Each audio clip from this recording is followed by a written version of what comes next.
Good evening. This is Ryan, and this is week 3 discussion prompt listing 2 unique formative assessments and 2 unique summative assessments that I would apply in my classroom.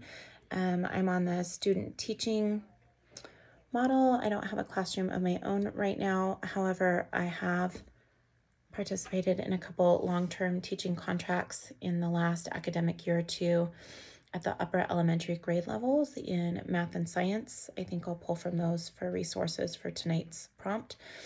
Formative assessment, unique ones. I mentioned this in our live class with Kahoots. That is an online game assessment platform. You do it live in class. You can search your parameter in content matter. Math, for example, you could put in single digit multiplication, double digit division, whatever content you want to assess, and it will generate an class code.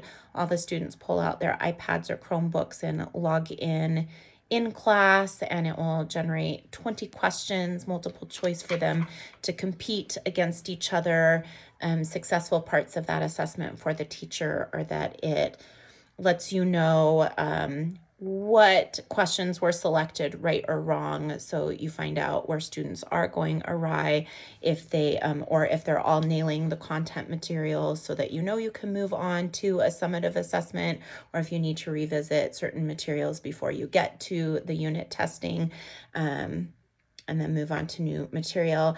Another unique assessment that formative assessment I was able to pull from the teacher on record in that classroom was for math, was making sure that every student has a whiteboard and expo marker, and you can put the math questions up on the board, and every student you have them race. We don't move on from the material till they put their answers on the whiteboard and put them up above their heads. That just gives really instant feedback to the teacher on which students are getting it and which aren't. Of course, they have to show their work. You can incentivize participation by, issuing tickets or rewards to the first couple that have them. But it also does give you some visual feedback.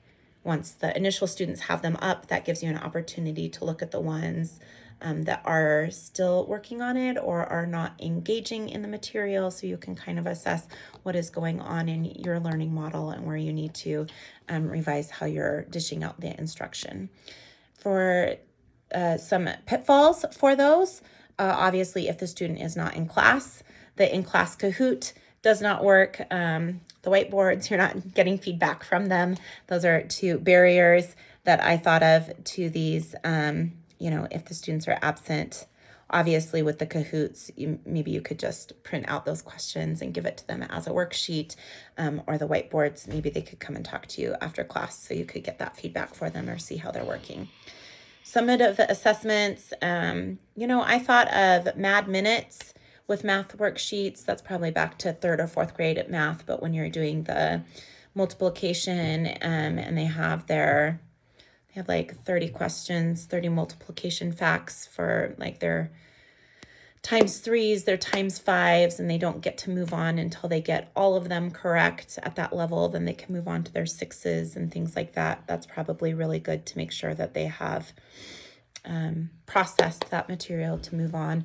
Also in science, with one of my teachers, if you did a unit on the food chain, for example, in order to pass from that unit, you would either have to do a drawing with a list of terms that you had to place on a food chain wheel with images that went along with the food chain, or to differentiate the instruction, you could do a Google slide presentation of it to show that you had comprehensive mastery of that knowledge. That would be a unique example of summative assessment. And those are the thoughts that I had on that. Barriers to that would be, I don't know. I think that that's a good example of how you could differentiate instruction and be able to provide different options. Or another one that we do is coming up with a different game that you could play where you teach the class the concept of like the food chain, and I think if you can teach it to somebody else, that shows that you really understand it. And I think that's also another way that would be able to demonstrate it to a lot of different learning abilities as well. Please feel free to share your thoughts on those ideas in the comments below. Thank you so much.